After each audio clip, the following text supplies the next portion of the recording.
Jordan Bardella, est-ce que vous avez effectué un changement stratégique? Vous lancez un appel aux électeurs de droite. Vous leur dites « Rejoignez-nous, unissons-nous fort ». Jusqu'à présent, pour Marine Le Pen, c'était ni gauche ni droite. Est-ce que c'est un nouveau cap? Est-ce que ce sont deux visions différentes de ce que vous voulez faire? Ou est-ce que c'est peut-être le baiser de la mort pour certains candidats que vous soutenez comme appart? Nous sommes des patriotes. Et encore une fois, je l'ai dit, j'appelle patriotes tous ceux qui ne veulent pas voir la France disparaître.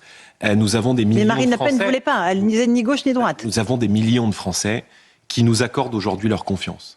Nous avons des valeurs communes avec ce qui a été pendant très longtemps l'électorat de la droite, l'électorat de l'UMP, l'électorat des Républicains.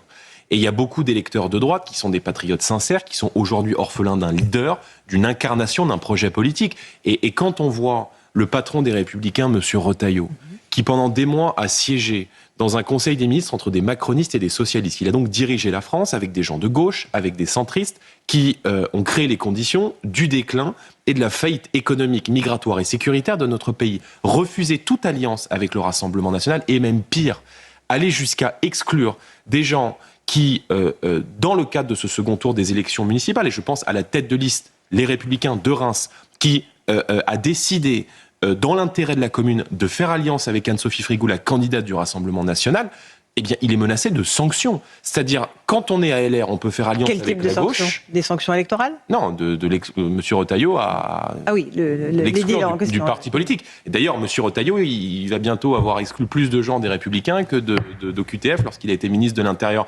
Mais on voit bien que tout ça n'est pas sérieux. Donc moi, je tends la main et je dis aux électeurs de droite, comme à tous les patriotes, comme à tous ceux qui aiment notre pays, et qui n'ont pas envie de voir la France disparaître, qui ne supportent plus la façon dont l'économie française déborde d'impôts, de taxes, d'une logique anti-entreprise, qui ne valorise pas le travail, d'une politique migratoire toujours plus importante et d'une... Donc c'est pas l'union des droites à venir travailler à nos côtés. C'est pas l'union des droites que vous revendiquez, alors que vous étiez absolument contre jusqu'à présent? Mais c'est plus que ça. Enfin, écoutez, vous me faites un reproche qui, pardon, n'a pas lieu d'être lorsqu'il y a eu la dissolution de l'Assemblée nationale.